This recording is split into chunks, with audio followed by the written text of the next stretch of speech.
Boa tarde a todas as pessoas que nos acompanham. Eu sou Gabriel Sampaio, estou aqui com a tarefa de moderação dessa mesa fantástica, né, composta por duas pessoas de quem eu sou enorme admirador. E vou apresentar aqui a vocês, né, no Seminário Internacional do IRI. Então, a professora Márcia Tiburi, filósofa e escritora.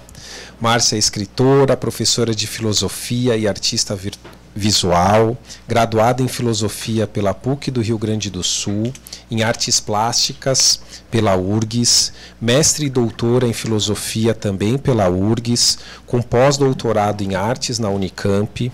Lecionou como professora convidada na Universidade Paris 8 da França. Isso é a versão bastante condensada de um currículo vasto da professora Márcia, a quem eu cumprimento e agradeço por fazer parte desse debate. E a Denise Santiago, tenente-coronela e criadora da Ronda Maria da Penha, na PM da Bahia. Denise é tenente-coronela do quadro de oficiais policiais militares da Bahia, idealizadora da Ronda Maria da Penha, psicóloga, mestre em desenvolvimento territorial e gestão social, também pela UFBA, e doutoranda em gênero, mulher e feminismos pelo NEM na UFBA. É superintendente de prevenção da violência da Secretaria da Segurança Pública da Bahia. Eu sou Gabriel Sampaio, sou advogado e da Conectas Direitos Humanos. Então, estou aqui para cumprir essa função na mediação e já de plano passo a palavra para a professora Márcia. Obrigada, boa tarde.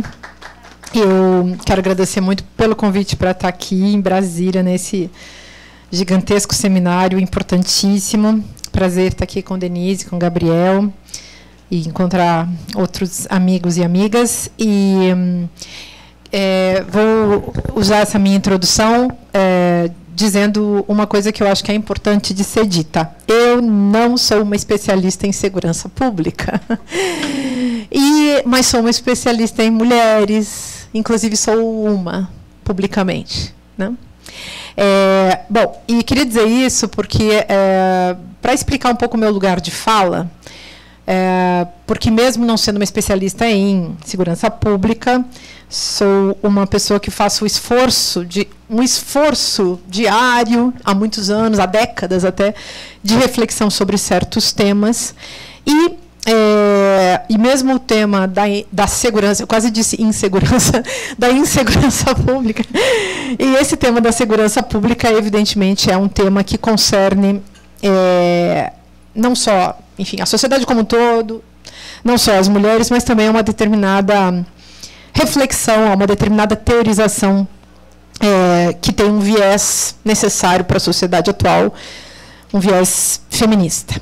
E digo viés porque é uma forma de fazer a leitura do mundo, assim como o machismo, o masculinismo também são uma forma de fazer a leitura do mundo, e atualmente, até então, até onde nós conhecemos a história, até onde nós a experimentamos, é essa leitura de mundo que tem vencido a narrativa patriarcal, acompanhada dos seus derivados, né, históricos, o capitalismo, o liberalismo, o neoliberalismo, o fascismo, todos esses assuntos. Então, acho que uma pergunta inevitável que a gente pode se colocar para fazer essa nossa reflexão, relativamente à questão da segurança no que concerne as mulheres, é um problema que acho que Denise vai trabalhar muito melhor do que eu, que é justamente essa pergunta acerca da segurança para quem? Segurança para quem? Então, as estatísticas, os números que nós costumamos usar para analisar essa sociedade são pavorosos no que concerne as mulheres e a população, não, mulheres cis, mulheres trans, mulheres negras, mulheres de todas as classes sociais, as mulheres que são vítimas de feminicídio sempre são muitas, sempre são os milhares, e, ao mesmo tempo, em que a gente vê o crescimento, o avanço dessa catástrofe, que a gente pode tratar como sendo uma espécie de regra, de lei interna do próprio patriarcado, Quer dizer, todas nós mulheres somos, em alguma medida, na nossa cultura, já previamente ameaçadas de morte. Essa é uma tese que eu vivo defendendo, mas os rigores epistemológicos e ontológicos não vem ao caso de trazer agora. Mas se trata justamente de pensar, então, nessa sociedade patriarcal, racista, etc., e capitalista, a segurança será exatamente para quem? Somos ameaçadas de morte dentro de uma determinada lógica. E aí eu tenho, nesses anos todos, escrevendo sobre feminismo e política e fazendo análise da sociedade e tal, eu cheguei à conclusão que a sociedade patriarcal ela funciona dentro de uma equação que implica o poder e a violência. E nessa equação, eu escrevi isso, por exemplo, naquele meu livro mais popular chamado Feminismo em Comum. E nessa equação, a gente vê os homens com o monopólio da violência. Os homens detêm o monopólio da violência porque eles detêm todos os monopólios. Também o da violência, que sustenta todos os outros. Então, o monopólio político, o monopólio econômico, os poderes são dos homens em função do jogo violento que eles fazem contra as mulheres. E, nesse sentido, para transformar essa sociedade, que é uma preocupação que eu acho que nós devemos ter sempre, diante das injustiças vividas, as mulheres precisariam alcançar o poder. Então, pensando em termos de soluções, não vejo nenhuma chance de que essa sociedade patriarcal, com todos esses monopólios, com a violência a serviço dos homens, que esses homens possam transformar a vida das mulheres rumo a uma maior segurança. Ou seja, a única solução, a meu ver, é que as mulheres ocupem os cargos de poder e que haja uma luta da nossa parte por hegemonia feminista. Acho que isso é fundamental. Então, nós faremos uma segurança para nós. Por quê? Porque o exercício do poder se dá dessa maneira. Raramente, alguém que não é envolvido com uma determinada questão é capaz de lutar por ela. Você tem que ser uma pessoa muito elaborada, muito evoluída, muito preparada emocionalmente, politicamente, socialmente, para poder atender a necessidade de um ser com o qual você não se identifica. E ainda mais que na sociedade patriarcal, vocês todos sabem, o capitalismo já sempre foi assim, como dizia o Max Weber, né, ele dizia que o capitalismo cria os corpos dos quais ele precisa para sobreviver. E o patriarcado sempre fez isso. Então, o que é gênero, né, gente? Gênero, o gênero feminino é feito para servir ao gênero masculino. E, desculpem minha mania de professora de filosofia, mas eu não resisto em citar Simone de Beauvoir no Segundo Sexo, explicando o que é esse segundo sexo, né? O segundo sexo é muito bem representado nesse seminário, em que o primeiro sexo é numeroso, hegemônico e dono da parada toda, e o segundo sexo está muito bem representado. Os donos do espaço do primeiro sexo são nossos amigos, gostam de nós e até nos escutam, mas a verdade é que, de fato, em termos sociais, nós somos secundárias e inessenciais, mas podemos fazer o papel de Tolkien. O número. Então, nós não queremos mais fazer número em lugar nenhum. Então, acho que essa equação ela tem que ser realmente conhecida e invertida. As mulheres precisam tomar o poder, porque só tomando o poder elas terão ingerência sobre a questão da violência contra elas. E por quê? Me permitam também dar esse elemento de fundamentação. Às vezes esses papos ficam muito abstratos, né? Mas você tem que falar isso também. Porque o funcionamento do poder para os homens, ele funciona sempre, ele se dá em nome do narcisismo, de uma maneira geral. Os homens exercem o poder por narcisismo e por gozo com os seus privilégios. Porém, a cultura patriarcal ela é também uma cultura voltada para o princípio de morte. Então, há um gozo com a violência que leva à morte e um gozo com a morte. E Não vem ao caso, mas não vem ao caso nesse momento expandir muito esse tema, mas de Freud a Elias Canetti, passando por zilhões de outros autores, muita gente já percebeu o elo entre o capitalismo e a pulsão de morte, e esse é um trabalho operado pelo patriarcado sempre. Então, erótica, de Eros, né? Uma coisa do bem, são as mulheres e sua atividade, que é um efeito de uma matriz de subjetivação, de fato faz parte da divisão do trabalho, mas é muito mais bonito, muito mais agradável, e muito melhor, e muito mais promissor um mundo no qual está em vigência o cuidado, que é aquilo que constitui essa matriz de subjetivação feminina. O cuidado é da nossa matriz de subjetivação, não é da nossa natureza. Esse assunto não é nosso, natureza não é para nós, mas o tema da cultura, sim, e nós somos subjetivadas para o cuidado.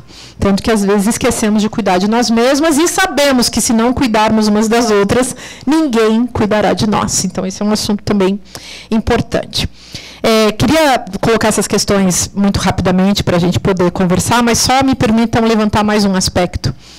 Eu cheguei aqui convicta de que eu tenho que falar sobre uma coisa chamada de violência decorativa. E acho que ela é absolutamente fundamental diante do cenário brasileiro, pelo menos desde o golpe de 2016. E essa violência decorativa, ontem teve um dos seus maiores espetáculos no Congresso Nacional, lá na Câmara dos Deputados. Foi um show de horrores.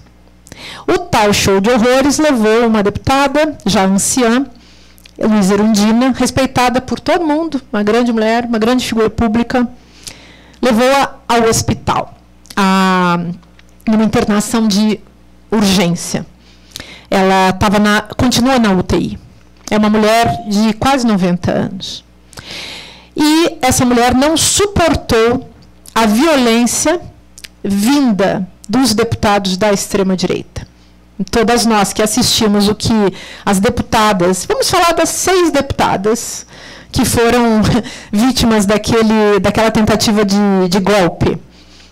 Não vou citar nomes e vamos economizar essa parte, mas não preciso dizer nomes feios como o de Arthur Lira. E não é esse o nosso objetivo hoje aqui, né? É analisar a tese. E aí vocês vejam, a gritaria, os impropérios, os xingamentos, o abuso perverso.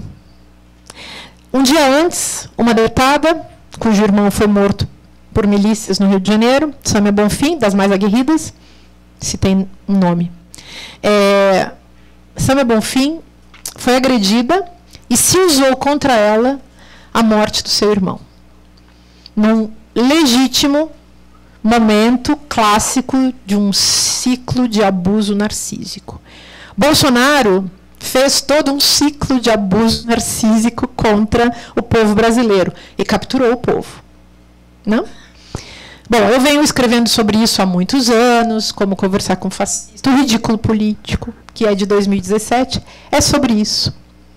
É sobre essa utilização, essa capitalização do horror, do grotesco, do discurso grotesco. Então, imaginem, esses deputados todos são desqualificados, mas, como dizia Michel Foucault, falava isso. A desqualificação, o discurso desqualificado, ele produz um efeito de poder. Então, a elegância não produz efeitos de poder. Vocês vejam, hoje, Ronaldo Caiado, quem assistiu? Ele chega com a sua presença física, um homem alto, arrumado, bem vestido, um médico, com cabelos e tudo, né? Que é uma coisa interessante de ver, porque sempre teve essa marca, né? Sem preconceitos, mas enfim. É curioso isso, porque ele passaria como um cidadão lá, bem apessoado, mas quando ele começa a falar na linha do controle, do pater potestas, que coroneliza o ambiente, então ele faz muito sucesso. Por um lado, ele coloca medo, por outro lado, ele apavora. Uns não vão concordar com ele se continuarem habitando um território democrático, né, na sua mente e tal. Mas outros vão se associar a ele por medo, por pânico mesmo, né? Tem, digamos assim, essas duas instâncias do medo. Uma que faz você dialogar com o sujeito, questioná-lo, criticá-lo e construir a esfera pública democrática. E um outro que é o puro e simples pânico. E aí você se associa a ele, acima e embaixo o que ele está dizendo, como quem manda uma mensagem ao se mimetizar com aquele que ameaça, né? Você se mimetiza com aquele que ameaça, e aí você diz, olha, não precisa você me atacar porque eu estou do seu lado, eu sou igual a você. E esse procedimento acontece sempre com as falas autoritárias, sempre. Bolsonaro, e eu já escrevi isso em 500 lugares diferentes, nos livros, nos artigos, eu sempre falo isso porque eu acho muito importante que as pessoas saibam que o Bolsonaro se tornou candidato à presidência da República naquele 17 de abril de 2016, na Câmara dos Deputados, que não é pouca coisa, essa Câmara faz história. Lá, naquele dia, ele foi o mais abjeto, o mais grotesco, o pior de todos, e justamente por isso ele conseguiu se colocar na posição do agressor e produzir uma identificação das pessoas com ele. Isso é estudado na psicanálise, tem especialistas nesse assunto, da identificação com o agressor. Freud, Ferenczi, Theodor Adorno, no campo da filosofia, que falam dessa submissão ao líder autoritário, enfim, tudo isso. Mas o fato é que isso funciona. Isso funciona e a nossa sociedade está regida por isso. Todo esse lindo seminário aqui de 2 dias, muito bem preparado, muito bem trabalhado, com as pessoas mais especialistas do planeta nesses assuntos, esse seminário necessariamente nos obriga a colocar essa questão. Porque, mantendo em vigência os sistemas, condições de possibilidade que levam à violência, que são essas condições de possibilidade do homem branco capitalista que facilmente se transforma, ou muitas vezes advém já do fascismo, se a gente não mudar isso, não mudará nada. Eu nunca esqueço da Vilma Reis, feminista da Bahia, já vou fechar, ela começou a falar da fotografia do poder, né? E eu acho isso uma das coisas mais importantes. A gente precisa saber que essa violência decorativa, esse homem que ostenta a sua gritaria, ele visa justamente esse trabalho do psicopoder que desestabiliza o outro, que destrói o outro e que amedronta o outro, fazendo com que aquela pessoa que é a vítima em potencial acredite ela mesma que ela é parte desse jogo. Então, a gente consegue entender a mulher machista, o negro racista, a pessoa com discapacidade que é capacitista, e assim por diante, né? O pobre de direita, que é um apelido que se deu às pessoas que têm uma lavagem cerebral por parte dos seus algozes capitalistas, mas é sempre esse jogo sadomasoquista que está em cena, né? E a sociedade se sustenta nisso. Então, eu colocaria a pergunta, será que Valfrido Vardi está querendo desestruturar essa sociedade? Porque é isso, né? Para poder fazer essa grande transformação da cena, não será com paliativos que a gente já conhece. Só para a gente começar a conversar. Muito obrigada.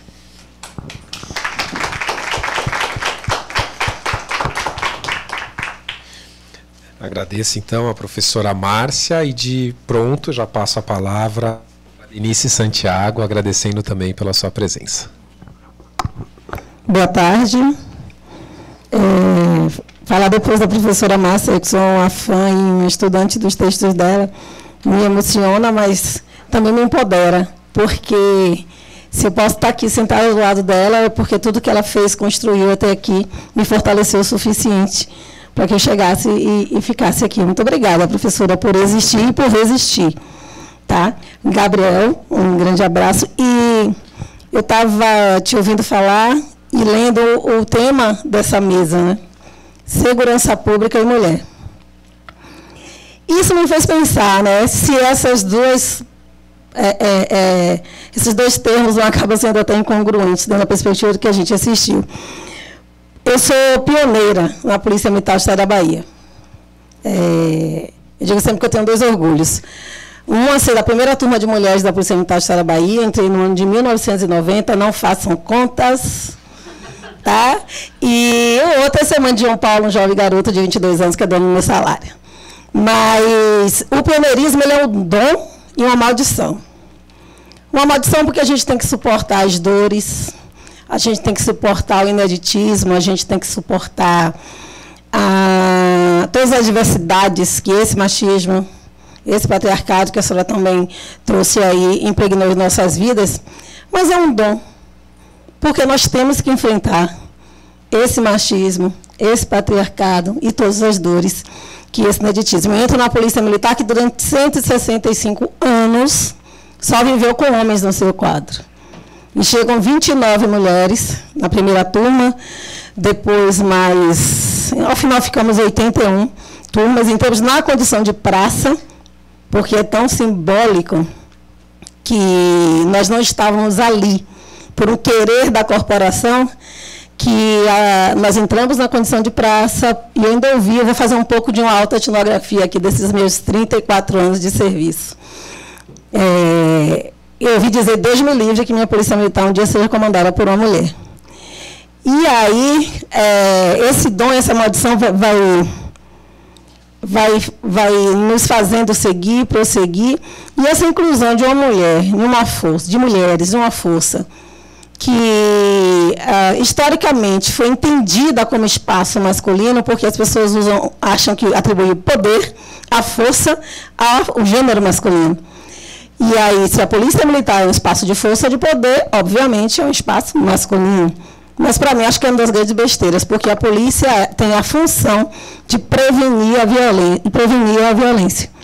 Esse é o nosso trabalho. Nós temos a função constitucional, né, de sermos essa força ostensiva que vai pautar e prevenir a violência. Prevenir é cuidar, educar, proteger, antecipar, idealizar. De que gênero a gente está falando quando a gente coloca essas palavras? Do masculino ou do feminino? Então, para mim, a polícia é muito mais feminina, a polícia em Constituição é muito mais feminina do que masculina. Nós vivemos em uma corporação que sequer os nossos títulos e nossos postos podem ser no feminino, ainda que exista na língua. Quando eu fui promovida agora a tenente-coronel, falaram assim, eu escrevi, eu sou tenente-coronel lá. E questionaram, mas por quê? E foram em rede social reclamar, porque eu quis ser tenente-coronela. Por que você é tenente-coronela se não existe esse posto? Não existe esse posto, porque quando colocaram os postos, distou de uma época que sequer imaginava que mulheres poderiam usar farda. Então, agora que pode, tem palavra em português, eu sou uma tenente-coronela, como eu fui majora, sabe, como eu fui capitã, porque é assim que eu sou. E, voltando para o título dessa mesa, Márcia, segurança pública e mulheres, e a gente vê na abertura deste seminário, importante, bonito, bem organizado, forte, as 2 primeiras mesas que povoaram amanhã, as 3 primeiras mesas que povoaram amanhã, nenhuma mulher sentada para pautar ou discutir segurança pública. Nenhuma. E a gente vê aqui, nessa sala, que vai discutir segurança pública e mulher. A maioria é feminina. E aí, como é que a gente pode pensar que estas corporações que viveram a maior parte das suas histórias, minha corporação tem 199 anos, só com homens, vai tratar ou perceber as violências contra a mulher? Como é que esta corporação que vive, eu concordo com você, existe uma necropolítica do feminismo desde que a gente nasce. Nasceu, olhou a mulher, eu acho que nosso pai, nossa mãe já faz, ai meu Deus, e agora? Quanto trabalho, e quando menstruar, e quando começar a namorar, e se engravidar, e se sair na rua de noite e for estuprada, e se, a gente já nasce com tantas marcas e tantas questões dos nossos corpos, que o nascer mulher hoje, ainda, infelizmente, já é uma prova de coragem, né? Acho que lá em cima, quando você faz o acordo, sim, espírito lindo, você vai ser, agora você vai encarnar. E aí? Dá para vir homem? Não, para homem. Não dá para nascer na Bahia? Olha aí. E aí, em todos os momentos, eu estou fazendo uma pesquisa que eu chamei de autoridade violada, que é sobre as violências de gênero vividas por mulheres na segurança. Estou falando de dentro de casa.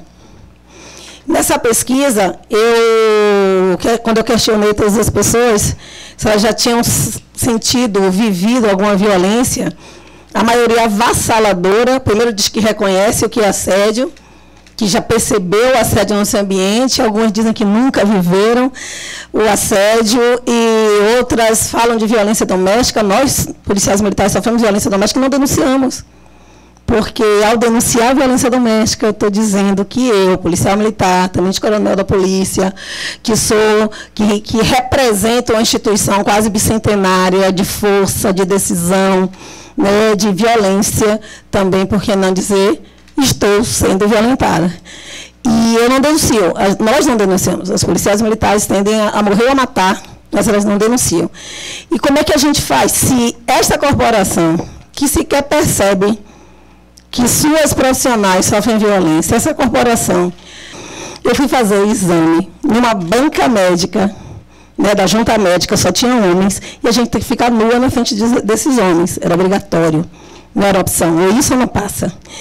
E quando eu fui fazer outro exame médico para saber se estava grávida ou não, estou falando em 1989, Constituição Cidadã bombando, né? Eu tive que fazer xixi com a porta aberta e uma pessoa olhando. Foi assim que a gente entrou na Polícia Militar do Estado da Bahia. Né? E hoje, até hoje, as unidades são criadas e construídas sem sanitário para as mulheres. A gente não tem até hoje, 34 anos depois. 34 anos depois. Então, como é que uma instituição que não zela, não cuida ou não dimensiona a existência do feminino, de uma mulher, eu falo feminino na situação biológica mesmo, né? Eu estou falando, a existência do feminino dentro das suas instituições, que não dimensiona as questões ligadas a gênero dentro das suas relações profissionais. Hoje, na Bahia, nós temos 6 tenentes-coronelas. Até semana passada, só tínhamos 3. Frente a 200 e alguma coisa masculinos. Ok, Denise, mas é o tempo, vocês só estão aqui há 34 anos, eles estão a mais.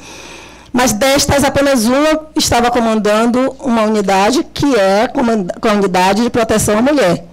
Então, ela tinha lugar para estar. Como é que essa corporação vai entender ou vai atuar frente às violências que as suas clientes sofrem? Quando a gente se depara com violência doméstica, que se liga ao 190 e a viatura chega e fala, de novo? A senhora tem certeza que quer denunciar o pai dos seus filhos? Por favor, como é que a segurança pública vai pautar as especificidades do gênero mulher, do gênero em específico? Como é que ela vai pautar? The challenges of the gender. Eu estou gostando de te ouvir também. Como é que vai pautar? A polícia, olha logo, vocês já viram, gente? Meu Deus, tem que tirar isso de mim. Como é que essa polícia vai pautar, atuar, vai pensar a segurança pública? Né? Se a gente for olhar de todas as 27 unidades federadas, acho que tem uma. Eu estava no evento Fórum Brasileiro de Segurança Pública. Uma secretária de Segurança Pública, e o comentário da pessoa que estava à frente de uma grande instituição assim, do governo, foi dizer a mais charmosa dos secretários de Segurança Pública, não sei quem. Eu quero gritar, não é a mais competente, não é a mais charmosa. Ele qualificou ela, né, não pela sua competência de estar à frente na pasta, ou então, às vezes, até sua coragem. Mas como é que a Segurança Pública vai pautar a mulher, se a mulher sequer é aceita pelos espaços e organismos de estrutura da segurança pública? Eu avalio, para caminhar aqui, para poder ouvi-los e ouvi-las também, eu penso e avalio que, para que a gente consiga pegar esses dois significantes, né, segurança pública e mulher, entrelacem, e vou defender a tua tese. Vamos colocar mais mulheres em espaço de poder. Eu sempre falo para o meu governador que eu estou apta. É só uma escolha dele. Uma canetada a gente resolve isso. Mas vamos colocar mulheres para pensar de uma forma diferente. A Ronda Maria da Penha, ainda que seja uma reserva de mercado, ela foi um case de sucesso dentro da Polícia Militar do Estado da Bahia, porque foi uma mulher comandando uma tropa que protegia mulheres. Então, essa cliente nossa entendia que ela podia recorrer à ronda, porque tinha uma mulher ali que ia entender o que ela estava passando. Então, como é que a gente pode recorrer a uma força de segurança, a Polícia Militar, a Polícia Civil, enfim, quando ela não é pensada e pautada, entendendo as especificidades da mulher, do feminino e todas as questões do gênero feminino que a gente ainda amarga. Então, por mais mulheres em espaço de poder, por uma segurança pública que entenda que ela não é uma segurança de força, eminentemente, ela é uma segurança de proteção, de cuidado, né? E por que a gente consiga, ao final e ao cabo, pelo menos nas próximas edições desse seminário, ter as mulheres sentadas ali, abrindo esse seminário e falando para que vozes femininas, né, sejam escutadas. Na sala que eu trabalho, eu estou superintendente de prevenção à violência. Cheguei uma vez numa polícia militar aqui no nosso estado, era uma diretora, uma coronela de um departamento, aí ela colocou na página, na porta dela, tinha escrito assim, diretor. Aí eu fiz, coronel, por que a senhora escreveu, não bota diretora? Querida, isso não importa. Eu fiz, importa sim. Que eu quero que uma menininha, pequenininha, chegue aqui na mão do pai, leia diretora. Olha, eu também posso, eu também vou. Ótimo. Então, lá é tudo da superintendente. Porque eu quero, sim, que a menininha preta, periférica, como eu, estudante de escola pública, que andou pendurada no ônibus, chegue na Superintendência de Prevenção da Violência, no gabinete da secretária de Segurança Pública, da governadora, olha e fala, olha, eu também posso.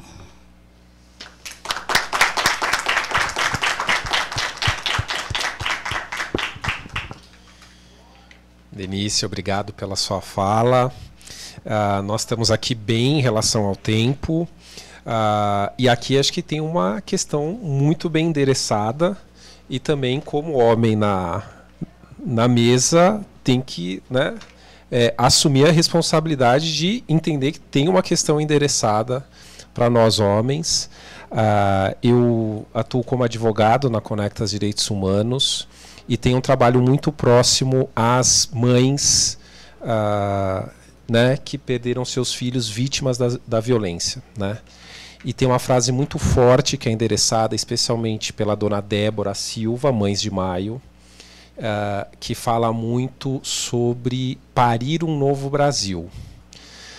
Porque, né, também base de toda a crítica que Márcia, e já estou tratando sem a liturgia da professora e sem a liturgia de tenente-coronela, mas tudo que está endereçado aqui e que dona Débora também endereça como aquela em que o Estado e tudo aquilo que a nossa sociedade reproduz de violência, reproduz na vida dela, no assassinato do seu filho, né? Reproduz na vida dela em não dar resposta em relação a toda essa violência, né? Para além de toda a violência, né, que já convive desde a sua concepção, ainda convive com essa violência da perda do filho, da falta de resposta, do desamparo, etc.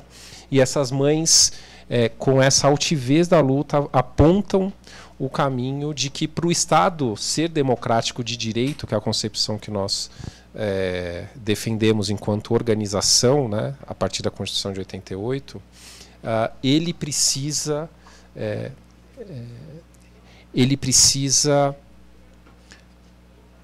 aprender, né, ele precisa ressignificar a sua atuação e a forma como enfrenta a violência institucional, né? Evidentemente que isso também endereça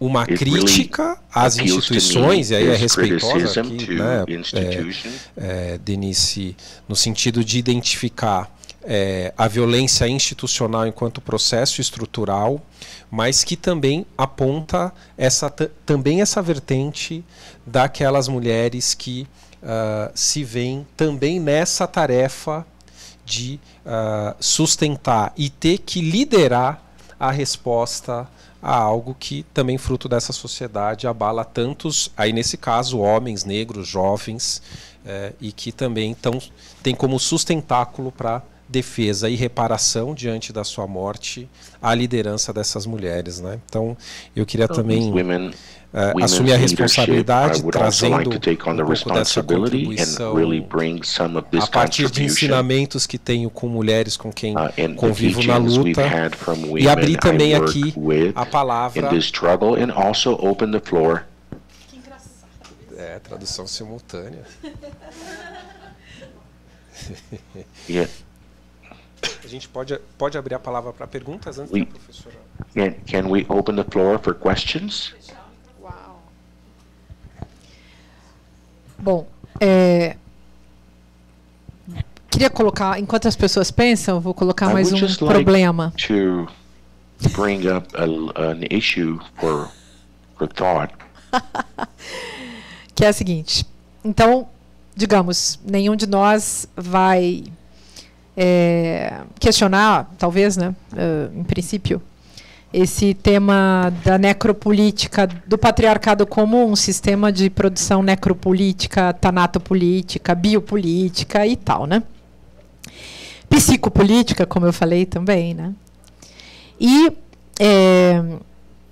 essa sociedade, então, patriarcal, esse mundo patriarcal, não, esse sistema organizado, codificado, patriarcal, ele nem lembra que as mulheres existem e que a segurança pesadíssima para elas, porque elas estão todas sob uma sentença de morte.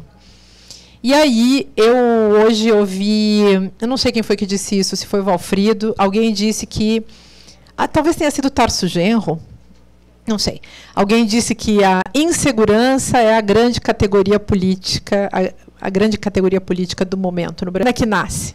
Sempre foi uma lástima no patriarcado quando nasce uma menina. E essa lástima vem do desvalor das mulheres, porque o valor, se a gente pegar por esse lado também da teoria marxista, o valor é o homem, e o homem branco. Aí você cita essa situação das mães dos meninos mortos. Também nós, mulheres, partilhamos com os jovens negros essa posição de vítimas em potencial. Estamos todos situados sob essa ameaçabilidade que é estratégica dentro do patriarcado. Então, a pergunta que acaba tendo que ser feita é como faremos para pensar a segurança sob esse signo? O que vamos fazer com isso, né? A gente sequer existe nesse território. A nossa mesa, o nosso assunto ele é estranho, né? Então, mas nós já estamos contando como tokens. Então, se nós soubermos aproveitar e produzir consciência feminista, na hora que a gente é token, a gente assim lança todas as flechas, né? E aproveita a situação. Mas é um estágio histórico a ser superado rumo a uma hegemonia feminista, digamos assim, ou ecossocial feminista, como eu gosto de falar. E eu acho também que um caminho pode ser a gente pode construir uma solução interseccional, com mais agentes, com uma discussão mais aberta. Eu, por exemplo, comecei aqui dizendo, não sou especialista nesse assunto, mas por que não chamar as pessoas que não são especialistas para uma discussão capaz de alterar positivamente o cenário público? Eu tenho me envolvido cada vez mais com assuntos que não são os meus, por pura solidariedade. Tenho feito lives para que a gente possa colaborar com aquela revogação da lei de alienação parental, vocês têm visto? Toda semana a gente faz uma live. Eu nunca tive esse problema, não é um assunto meu, sei nada, sou uma ignorante, mas fico dando voz para as mulheres, porque elas estão lutando por essa revogação. E eu acho que isso é uma coisa fundamental. Além de tudo, bom, depois a gente pode falar mais, mas eu, se tiver tempo, quero falar sobre o levante feminista contra o feminicídio também, que é uma articulação muito bacana, que surgiu há 3 anos, e que tem a ver com essa coisa de, já que o sistema é feito para nos matar, temos que nos unir contra essa morte lançada sobre os nossos corpos. Obrigado, Márcia. Quer fazer algum comentário, Denise? Temos aqui a possibilidade de perguntas da plateia.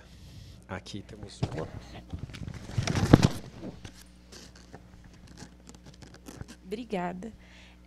Bom, como você disse que você não era especialista no assunto, eu tomei liberdade também para ajudar nesse debate, porque tem uma professora que, inclusive, foi minha professora de Sociologia na Universidade de Brasília, que é a Berenice Brento, e ela traz uma teoria de necrobiopoder, que eu acho que é muito interessante, agregaria demais nesse debate, que é, eu vou citar o livro dela, então ela fala, proponho nomear de necrobiopoder um conjunto de técnicas de promoção da vida e da morte, a partir de atributos que qualificam e distribuem os corpos em uma hierarquia, que retira deles a possibilidade de reconhecimento como humano e que, portanto, devem ser eliminados, e outros que devem viver. Então, quando a gente está falando, acho que nesse necrobiopoder, a gente pode entrar com muitas esferas, sobre deixar morrer e deixar viver, mas também no sentido institucional. No momento que você fala que não tinha banheiro, me remete também à informação de que foi construído o banheiro na Câmara dos Deputados em 2015, o banheiro feminino. Então, quando a gente fala em deixar morrer, eu acho que é não só o corpo físico, mas também a impossibilidade da mulher chegar em instituições, em locais de poder. É não permitir que esse corpo alcance status, né? E com ele o conjunto de hábitos, que aí a gente pode entrar com outras questões sociológicas. E quanto mais segmentos você coloca nesse corpo, uma mulher negra e gorda, uma mulher negra, gorda e lésbica, quanto mais segmentos você coloca, mais você vê o Estado te deixando morrer, impedindo que você alcance áreas institucionais e alcance objetivos.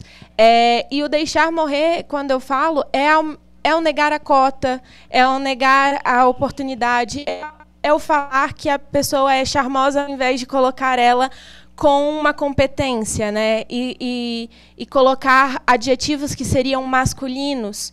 Então, quando vocês falaram sobre biopoder, necropolítica, só me veio essa ideia da Berenice Bento, que traz o lado das instituições do deixar morrer, e não somente do corpo físico, que eu acho que é muito interessante e é enriquecedor para esse debate.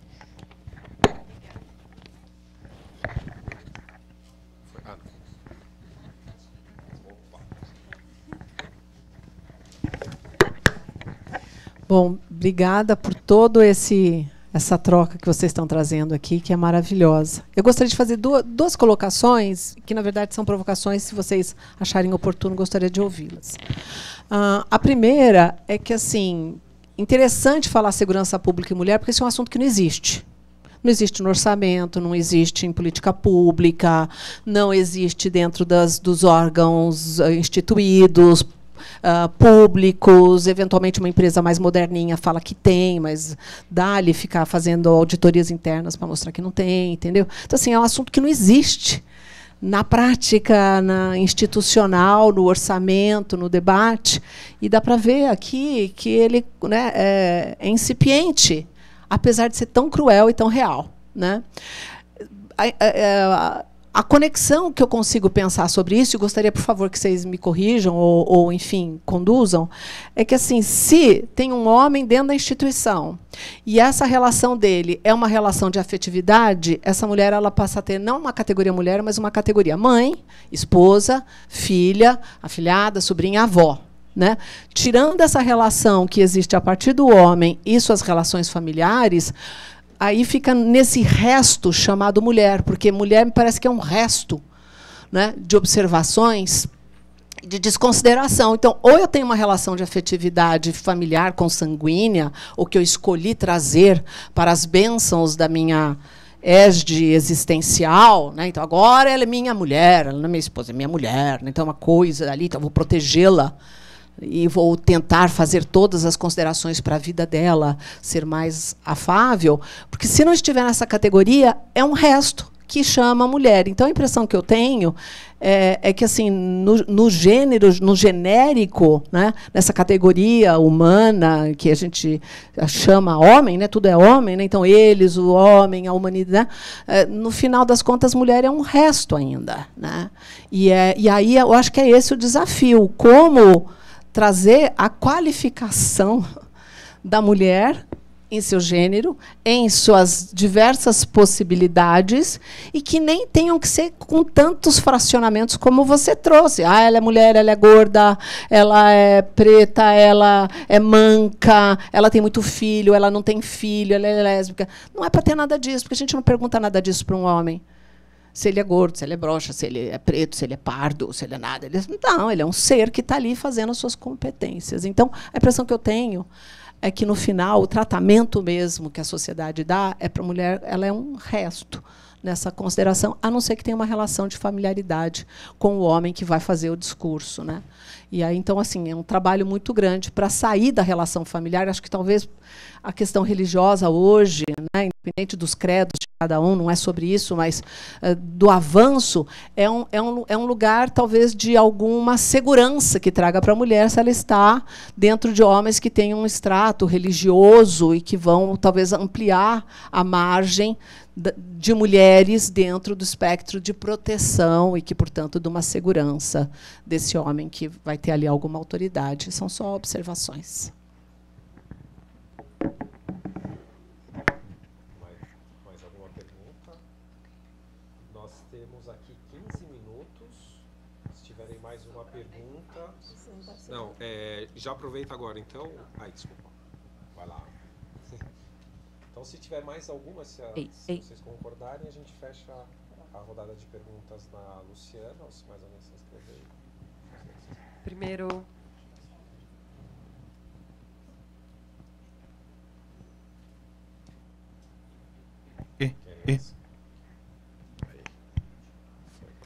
Primeiro, uma alegria ouvi-las, ter o Gabriel aqui. Primeira vez que eu lhe ouvi foi num evento do Fórum Brasileiro de Segurança Pública, alguns anos atrás, e desde então, sempre que eu ouço seu nome e posso, estou aqui para te ouvir, é sempre muito bom. E sou fã da Márcia também, então que grande alegria estar aqui, além de amiga do Gabriel. Então, estou muito feliz com essa mesa. Mas uma questão que sempre me instiga a pensar mais é como é que a gente supera, eu te ouvindo falar, né, do dom e da desgraça, que é ser né, protagonista das mudanças. E a minha pergunta é assim, como é que para vocês tem sido a reflexão sobre as melhores estratégias para que a gente supere esse lugar para que a gente consiga espaço, a gente precisa superar individualmente, assumir individualmente todo o ônus da mudança. Até hoje, pelo menos nos campos em que nós atuamos, e acho que, infelizmente, é uma realidade, pelo menos ocidental, bastante consolidada, acho que as mulheres avançam a custo pessoal muito profundo, né? E não como um movimento coletivo de avanço denso, né? Como é que vocês têm refletido sobre isso, de estratégias, né? Sejam estratégias teóricas, estratégias práticas, como é que a gente avança para o coletivo e não adoece mais com esse dom de desgraça que a gente carrega, né?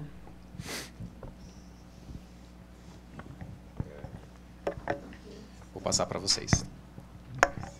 Eu estava ouvindo você falar e na minha tese eu cito a professora Berenice, mas eu estava ouvindo você falar e me lembrando de quando estava na Ronda Maria da Penha, a gente foi procurado por um grupo de torcedoras de um time lá de Salvador, de um time que tem lá na Bahia, e aí falando sobre... Elas estavam sendo expulsas do estádio de futebol. Elas iam assistir os jogos, os homens invadiam os sanitários, os homens faziam importunação sexual, agarravam elas à força, xingavam, dizendo que era só uma torcida, mas a mensagem era outra. Aqui não é lugar para você. Não entre aqui, que isso aqui é o nosso lugar. Isso aqui não é lugar. Não venha para cá dizer que você é torcida feminina, ou você, enquanto mulher, venha para aqui, porque esse espaço é meu. E a gente teve que colocar a Ronda Maria da Penha dentro dos estádios. As mulheres passaram a assistir, Joélia trabalhou comigo lá, hoje está aqui no Ministério da Justiça, mas as mulheres passaram a assistir os jogos do lado das nossas patrulhas. Tamanho era, a gente tinha que botar a patrulha na porta do sanitário no intervalo para os homens não ameaçarem. Mas isso que ele estava fazendo, que eles fazem, o movimento, é de expulsão. Não venham mais, aqui não é seguro para você. E, da mesma sorte, o não sanitário, o não comandar, quando comandar, eu desmerecer você pela sua condição de mulher, porque você é mais baixa, é o que a senhora quer. Coisas que você jamais fariam com o major comandante, por exemplo. Mas quando é uma mulher... Né, eu lembro de determinada experiência na minha vida há 4 anos, que quando as pessoas perguntaram para mim, você está aqui, está fazendo, está se colocando nesse lugar, e quem está cuidando do seu filho? Quem está cuidando do seu marido? Você faz o seguinte, você pergunta ao outro candidato, quem está cuidando da esposa dele? Quem está cuidando dos filhos dele? Porque, para mim, então, tipo assim, está vendo? Na Polícia Militar do Estado da Bahia eu tive uma experiência que o Gorora falou que a gente não queria comandar. Vocês não querem comandar. Vocês não querer, ou o senhor diz que tem que tirar serviço 24 horas, tem que entrar em operação, eu tenho que viajar e deixar meu marido e meu filho. Se você ficar em reunião cheio de homem, comandando uma unidade cheia de homem, seu marido vai achar o quê? É isso que o senhor cria na minha cabeça. Mais uma vez dizendo, não é lugar para você. Né? Não entre aqui, nesse lugar. Então, a gente passa muito...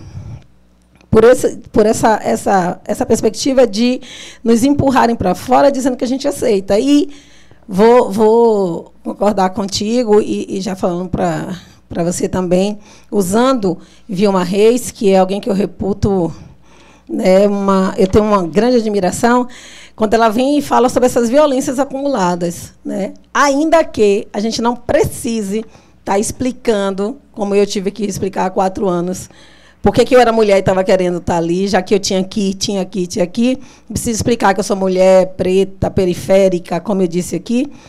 Cada uma dessas pessoas, que juntas sou eu, sofre uma violência acumulada diferente. Então, para o meu irmão, preto, pobre, periférico, o adoecimento foi muito menor. Ele já é um homem preto, ele já está na base da pirâmide também. Mas ele consegue ainda estar em um lugar diferente do meu. E para que eu chegue, um dia a pessoa falou assim para mim, para de falar que você é preta, velho, todo mundo olha e vê. Aí eu falei assim, mas eu não estou falando que eu sou preta porque as pessoas são deficientes visuais, não. Eu estou falando porque as pessoas precisam entender que esse lugar aqui, esse aqui, também é para mim. E aí ninguém vai demover. Dessas experiências, essa é cômica, né? Que eu vivi, tinha um determinado coronel lá na minha corporação, meu Deus, eu vou voltar para lá presa, que falou assim para mim, Denise, deixa eu te falar um negócio, quando eu for comandante geral, a minha proposta vai ser tirar PFEM, policial feminina, ninguém chama PMAX, mas é PFEM, da polícia. Não presta para nada. Engravida, tem filho, fica de licença, o filho adoece, não vem trabalhar, não presta para nada. Sei para que eu quero PFEM aqui. Vou trocar tudo por viado, nesses termos. Aí eu falou a primeira, a segunda, a terceira. Na quarta, a gente estava num evento, lançamento do Carnaval de Salvador, tinha uns 30 pessoas do meu lado. Ele veio e gritou de lá. Denise, repetiu. Eu falei, coronel, e o senhor vai querer comer todos os viados também, como o senhor quer comer esse PFEM? Aí ele parou, respirou fundo, mudei de ideia. Isso aí, nunca mais brincou comigo. Um colega me deu uma cotovelada, falei, você é maluca, mulher? Eu fiz, se eu não delimitar meu espaço, se eu não disser, e eu já te respondo, se eu não disser que sou eu, se eu não disser para que eu estou aqui, se eu for mais uma, como todos os outros querem que eu seja, eu não vou chegar a lugar nenhum. Porque quando uma mulher é morta, todas as outras o são. Um pedaço da gente vai junto. Quando a mulher está sofrendo violência doméstica e a gente não faz nada, a gente, no mínimo, está dizendo ao nosso companheiro, pode fazer também. Ninguém liga, ninguém se importa. E quando a mulher é preterida, sabe? E a gente ainda pensa numa cultura, num reflexo, num condicionamento perverso de que, e ela estava fazendo o quê? Pelo amor de Deus, essa menina no carnaval, cheia de homem, bêbada desse jeito, não queria ser estuprada. Eu já avisei que quem mandou ela descer naquele ponto de ônibus que é escuro? Como se a culpa fosse minha por ter sofrido a violência. Então, se a gente também não fizer esse exercício, se a gente não caminhar juntas, Luciana, que você falou? O nome dela? Luciana, se a gente não caminhar juntas, se a gente fazer esse levante, que ela vai explicar daqui a pouco, se a gente não caminhar juntas, se a gente não parar de ser uma das maiores promotoras dessa nossa própria... Nós somos antropofágicas por demais, né? Não antropofágicas, né? Mas nós somos mulheres que olhamos para a outra numa perspectiva de competitividade adoecedora. Parece até que não pode ser uma mulher, tem que ser aquela que eu quero ou eu. Mas quando uma está lá, eu sempre digo, quando uma mulher brilha, ela não ofusca a outra. Ela vira um farol. Ela diz, venham, segue. É por aqui. 17 de abril, que é o meu aniversário, de 2016, foi o meu aniversário, um dos meus aniversários mais tristes. Quando aconteceu o golpe, ninguém estava tirando aquela mulher do poder. Estava tirando todas nós. Aquilo foi para todas nós. E se a gente aplaude e diz, ela errou mesmo, e é isso mesmo, a gente está dizendo para todos os outros, para a sociedade, de todas as formas. É isso. Aquilo não é lugar de mulher, não tem banheiro. Não tem banheiro, sabe? Não tem espaço para você. Nem tem colocar outra, porque você lembra como a primeira caiu? Não adianta, não é espaço para nós. Então, se a gente não caminhar juntas, se a gente não entender que quando a gente se une, parar com essa perversidade na arte da guerra, né, dividir para conquistar, parar essa perversidade que fizeram conosco ao longo desses anos todos aí, de que nós nos relacionamos, dos meus 53 anos, pelo menos, se a gente não parar, né, de fomentar isso, aí a gente não consegue mesmo. Aí a gente não consegue. Eu acho que na hora de a gente igualar, não, os homens, na hora de diferenciar mesmo. Vamos fazer a equidade aí. Vamos dosar diferente. Né? Porque a gente precisa de recursos, a gente precisa de políticas públicas, a gente precisa de diálogo, a gente precisa construir essas soluções com quem é especialista, ainda que diga, porque tu é especialista. Tu vive, tu sente. Né? Só eu sei o que é entrar. Eu, quando tiro essa farda aqui, sou uma mulher preta como todos e todas as outras são. Então, eu sei o que é entrar numa loja, por exemplo, e querer comprar alguma coisa, as pessoas me seguirem. Tu não vai saber. Tu imagina. Mas tu não sabe, eu que sinto. Então, nós, mulheres, sabemos o que é entrar numa garagem para pegar nosso carro sozinhas. Se a gente... Também tem aqueles filmes norte-americanos que quando ninguém pode correr no Central Park, que vai morrer, ninguém pode entrar em garagem em filme norte-americano, né? Mas quando você vai entrar... Eu descer de um ponto de ônibus sozinha... Rápido, porque foi uma coisa bastante incrível que aconteceu quando teve aquela série de feminicídios numa véspera de Natal em 2020, de 20 para 21. Aconteceu uma coisa muito mágica. Eu escrevi no Instagram, gente. Estava fora do Brasil e escrevi. Precisamos conversar. Aquela frase, né, que a gente tirou do precisamos conversar com o Kevin. Aí eu escrevi, precisamos conversar sobre o feminicídio. E a Vilma Reis me comentou, vamos. Aí eu, pra já, nos telefonamos. Aí no dia seguinte, marcamos uma reunião. E 2 dias depois éramos 3, 5 dias depois éramos 10, 15 dias depois éramos 80. E eu sei que o negócio foi crescendo, que em março de 2021 a gente começou mesmo de uma maneira muito organizada essa campanha. E a campanha seguiu todos esses anos e segue. E é uma campanha. Então, é uma advocacy, publicidade, grito, denúncia... enfim, todas as movimentações possíveis para que as pessoas se deem conta de que existe uma matança de mulheres no Brasil. É uma matança de mulheres. Então, é necropolítica, é necrobiopolítica, é biopolítica, é tanatopolítica, é, assim, um massacre de mulheres. E isso com requintes, né? Às vezes tem os tais requintes de crueldade. O sujeito que invade a casa, derruba as paredes da mulher. O outro que lá no presídio mata a mulher e atira para fora da cela. Porque não basta matar. Tem toda a questão simbólica que você trouxe. Tem toda essa questão, além da questão física, a questão simbólica e toda essa matança também relacionada à produção de um imaginário, né, que fomenta mais e mais mortes. Bom, Bom, o Levante ficou gigante, as próprias pessoas que fazem parte do Levante começaram a se impressionar muito, então as deputadas, as vereadoras das mais diversas cidades, deputadas estaduais, federais, todo mundo começou a se engajar no Levante. Tem o Dia Nacional do Levante Feminista contra o Feminicídio, que é 25 de março. Ele está articulado em quase todos os estados do Brasil. O Levante conseguiu uma façanha que foi unir mulheres que não se conheciam, porque também tem isso, né? O Brasil são muitos países, então, de repente, é fascinante. Você está lá no centro, no sudeste do Brasil, e você conhece as mulheres da Amazônia, né? E conhece as mulheres do Acre, de Rondônia, sei lá, de lugares assim que eram muito inacessíveis para a gente. Então, as mulheres todas se uniram nisso e seguem fazendo. Eu e a Vilma criamos essa história, digamos, demos esse pontapé aí na bola, e depois cada uma foi cuidar da sua vida, eu continuo participando, ela também, mas nós viramos umas figuras decorativas.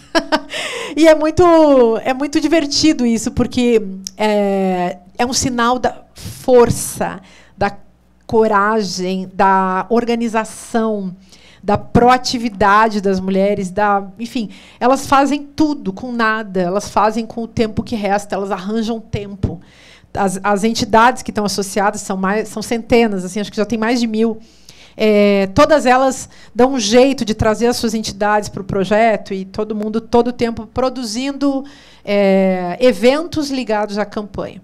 Então, queria comentar isso porque acho que a saída é interseccional nesse sentido de nos unirmos umas às outras, produzirmos aquilo que eu venho chamando de feminismo dialógico, que é um feminismo em que a gente não vai disputar nem teorias, cada uma continua com as suas referências, com os seus estudos, as suas visões, os seus textos, enfim.